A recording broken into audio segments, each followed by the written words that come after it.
what's up everyone, it's me, SpeedSuperSonic, bringing you guys another video. In this video today, we have something that is actually really interesting. We're back again to talk more about Sonic the Hedgehog video games. No Sonic Prime or Sonic movies this time around, actual Sonic the Hedgehog mainline series games, and also kind of a little bit of Sonic Frontiers. We've all been kind of wondering, okay, Sonic Frontiers is out now, we know that we're getting DLC this year, so there's still more stuff to come, but at the same time, surely there's going to be more Sonic games after this. What can we expect out of this year, or maybe next year, or other years in the future? Well, actually, it seems like we already have some answers from a very interesting place. Morio Kishimoto, if you guys don't know, is the director of Sonic Frontiers and a lot of other Sonic games from the past, including Sonic Forces and Sonic 06, one of those being good. Sonic 06. He's been very active on Twitter. People have just been asking him questions. While he isn't going to give away everything, he's actually given a lot of insight into his mind and what he's thinking going into the next Sonic game, updating Sonic Frontiers to make it the best it can be. More stuff beyond that. A lot of this is very interesting and actually insight on where his head's at going into the next Sonic game. So any further ado, there are a lot of tweets that we're going to be looking through today. We'll be discussing them, talking about like, oh, what do I think of this? Is this a good idea? Am I all for this? Or stuff like that. There's a lot of juicy stuff in here. This is like actual real information. This is from the director of Sonic Frontiers himself, so it doesn't get any more straightforward than this. So let's look through it. These are in no particular order. Actually, I think these are going backwards because it's just like how I screenshotted the tweets, but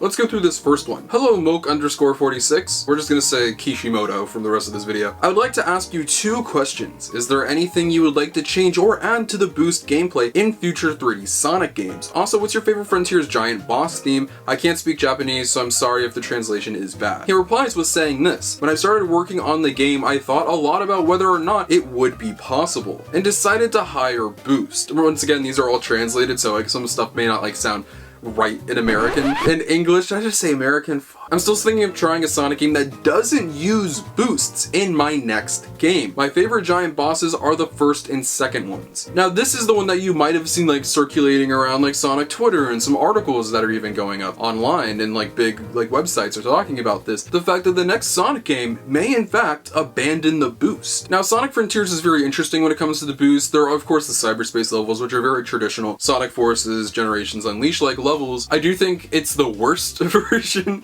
of those levels. Something that Sonic fans have been like asking for a while is momentum to be brought back into Sonic games and to be utilized like a little more properly. Sonic Frontiers doesn't really have that, if we're being completely real. People want the spin dash back, more of an adventure styled gameplay. And just straight up in here, I think that they've definitely heard this criticism, because that piece of criticism that I think we are ready for momentum to be implemented back into Sonic games rather than just like boosting and stuff like that has been heard by Sega. There's no way it hasn't. So I think that Sega as a whole and Morio Kishimoto, Takashi Iizuka, etc. are very strongly looking at bringing momentum back, doing more of an adventure style formula. Whether the next game will be open world or not in the same way that Sonic Frontiers was, I think that's something that they are going to look at, but I wouldn't say that the boost is going to be like completely dead. I'm sure you'll see it again at some points. I think that the boost would work great in like an online like head-to-head racing game. I think like a racing Sonic game that utilizes that kind of gameplay style just works perfectly. Whether or not we'll see that, you know, I think they're going to stick to CSR kind of stuff. But I am all here completely for them bringing back a spin dash, kind of ditching the boost for a while, at least for the next game. Whether or not they'll do that, we'll have to wait and see, because they've been using the boost for so long. I do think it's time for a complete switch up. So because it was getting a lot of coverage and a lot of people were asking about like questions and stuff in relation to this, he came back with this saying, of course I understand the benefits of boost. Please be assured that we will also experiment with the coexistence of boost and spin dash. However, I also have a feeling that I want to challenge the level design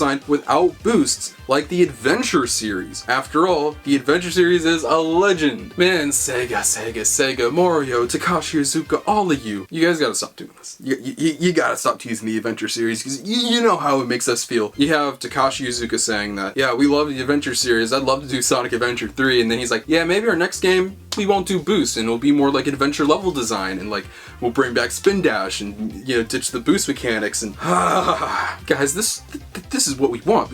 We want that. If I had to put my money down, I'd say that the next Sonic game is going to be like heavily Sonic Adventure-like. I don't think that the next Sonic game, main series Sonic game, will be like Sonic Frontiers. I think it will borrow a lot of elements and take a lot of things that Sonic Frontiers taught them, but it seems like they really want to do Sonic Adventure-like video games right now. Of course, like I keep saying every single video, we'll have to wait and see what they do actually. But the mentioning of Sonic Adventure and wanting to, like, they're saying that they want to do this, the two most essential people when it comes to making Sonic games, saying they want to do Sonic Adventure-like stuff is just super reassuring that that is what we're going to get. Yeah, if I had to put my money down, I'd say that this next Sonic game, based off of all the info that's been given to us from Azuka from months, almost years ago, to right now, it seems like they're really interested in doing Sonic Adventure type level design, and I'm all here for it. I know you guys are probably excited hearing this. This is definitely the biggest, most significant part of the article. I really just wanted to simply talk about this right off the bat because it is so interesting. I like the boost, I like how it's worked, but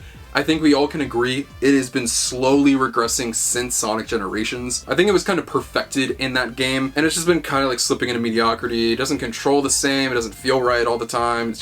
It's a mess. I love Sonic Adventure gameplay. I love the way it controls, I love the level design of it, and if it's Sonic Adventure 3 or not, that's not even what I'm saying. Just the utilization of momentum, spin dash, those controls, the level design being like Sonic Adventure, I'm all here for. But with that being said, let's move on to this next question. Hello Kishimoto, I would like to know if the main series and future Sonic projects will continue to have a more mature and serious atmosphere, and if future enemies and bosses will continue to have the impressive and dignified design seen in Sonic Frontiers. He then replies with, I'm not the only director who makes a Sonic game, so I think the world view and atmosphere will change depending on the director, so please look forward to the Sonic games created by various directors. This of course is true, he's not the only person who's directed Sonic games. A lot of other Sonic games, like the early meta era games, which I hate that I just said that. I think the adventure games were directed by Azuka. Other people have their hands on what should this game feel like, what should it play like. Sonic Frontiers, it's much darker. A lot of the games that Kishimoto has done have had a darker tone in their stories and their atmospheres, which on one hand has worked in the form of Sonic Frontiers, which is good, but also hasn't with Sonic Forces. Sonic Frontiers does have a more serious undertone in its stories and its theming and its atmosphere. That's very true and it can't be denied, and in fact at some points it can be a little overly melodramatic. But it's not always like that. There are a lot of lighthearted moments and jokes and goofs and gaffs too. I think Sonic as a franchise as a whole has done a really good job at balancing the serious and the silly, because at the end of the day Sonic is still aimed towards kids, but you need to be able to have everybody be able to like it, including adults, teenagers, beyond, whatever, elderly people. So I still think if there's a TSR game or a Sonic Party game, it's not gonna have a dark story or lore or something like that. It'll just be kind of lighthearted. It'll use Green Hill Zone and Planet Wisp and all these colorful planets and characters, and not everything is gonna be entirely serious, but I don't think you'll see meta era style writing and stuff like that. I think we found a nice medium in the middle. This next one says, Kishimoto, hello. I have a question. Have you ever considered bringing online or co-op multiplayer modes back to Sonic games? He replies with, it's always in sight. However, I believe that it will be difficult to move on to the next step without first completing a third generation Sonic game in single player mode. As you know, the game itself still has a lot of issues, so we can't leave it alone. This is an answer you often hear a lot from Sega, and it's true and I respect it. I think finally now I can accept when they say that we need to get this right before we do this, because that's very true. Back in the mid-2000s, Sega threw everything at the wall to see what sticks when they weren't getting the core fundamentals of what Sonic was right. Sega's been saying we need to get Sonic right before we do multiple playable characters, we need to have this play right before we do this. So before you see online multiplayer in Sonic games, or a multiplayer Sonic game that kind of leans on that kind of gameplay style, I think we're at least going to see a few more single player Sonic games that just completely operate on their own with one player, no online features really. Would I love to see this? Of course. I love multiplayer modes in Sonic games. Sonic Adventure 2 Battle, Sonic 06 even, I think is really fun. I know I'm gonna get a lot of flack for that maybe. And of course the Sonic racing games, but those are kind of made for multiplayer. Bringing that into a main series Sonic game would be kind of interesting. We talked about this a few videos ago about maybe an online multiplayer Sonic game that was leaked in a pitch being a possibility. You never know, but I fully believe that mainline Sonic games are gonna stay single player. But yeah, of course I'd like to see it one day. Next question says, I love the open zone gameplay in Sonic Frontiers and would love to see it in Asian, if not all games. Don't overuse open zone gameplay as you miss the classic style of modern Sonic gameplay. I don't know what the Asian meant, but yeah. I define Sonic Frontiers as a third generation Sonic game, but not all Sonic games will be third generation in the future. And I don't think the first and second generations are inferior to the third. I think both generations are great Sonic games, rest assured. So this is just basically saying that future Sonic games beyond this won't all be open world, which I think we expected. They're gonna be 2D Sonic games. They're gonna be Sonic Boost games maybe that are just solely that, Sonic Adventure games, racing, etc. There's so many different genres of Sonic games that are gonna be coming out. It won't only be open world, and I think Sega knows that. We're not gonna spend too much time on that because that one's kind of obvious. At Kishimoto, I think it's hard to keep track of many opinions we've received, but is there anything specific you'd like to address in your next open zone application? This one's really interesting. Here we go. Thank you very much for the feedback. It has helped me a lot in planning my next project. Regarding the opinions that we are paying particular attention to, we are thinking of working on them as soon as possible by secretly prototyping and testing them in the update without waiting for the next game. That's big. It's another question about how is this going going to work in the future of Sonic, and this is very interesting. This is talking about how there's been like a lot of feedback, in particular things that people have been saying about Sonic Frontiers and things they'd like to see improved for the next game, but he's saying like, screw the next game, we have these updates, these DLC things coming out, we're going to update the game.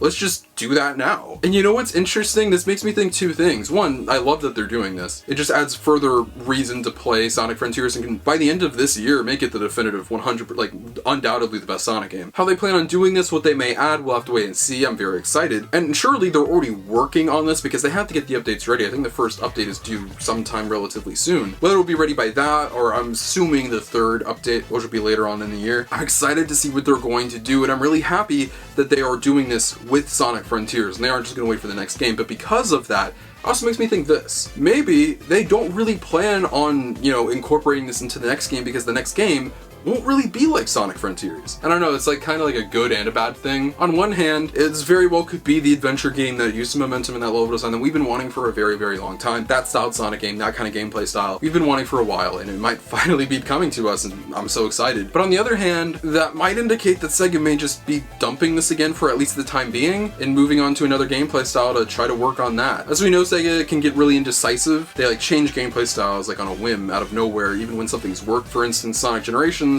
Sonic was on top of the world again, he was doing so good. And then they do Sonic Lost World, no one really liked that. If they like quote unquote abandon, like at least maybe not permanently, but for the next game, I do think they should kind of stick with open zone in some way for a while. Maybe replace cyberspace with adventure type levels, I don't know. But it'd be very interesting if they do just simply abandon the Sonic Frontiers type gameplay style in favor of just doing more Sonic adventure type games, which some people would be all for and some people might not be. It all depends on really how that game turns out. Sonic Frontiers has been the best received Sonic game, 3D Sonic game, probably since Sonic Generations, maybe even the adventure games. It's selling like hotcakes, it's doing so well. I don't see why they would abandon it, but knowing Sega, it's always a possibility. He answers other questions, but a lot of them are more vague and not really in relation to what we're talking about here when it comes to the next Sonic game or Sonic Frontiers. So with that, those are really all of the tweets that I really want to get into and talk about because I found those very, very, very interesting. It's looking like the next Sonic game could very well be an adventure style Sonic game that just ditches the boost formula and maybe even the Sonic Frontiers gameplay style altogether. And this is where I pass it off to you just off the bat right away and ask what you think. Are you here for this? Are you open to them bringing back the adventure style, momentum, the physics that people have been asking for, but letting something go that has been kind of working for them very well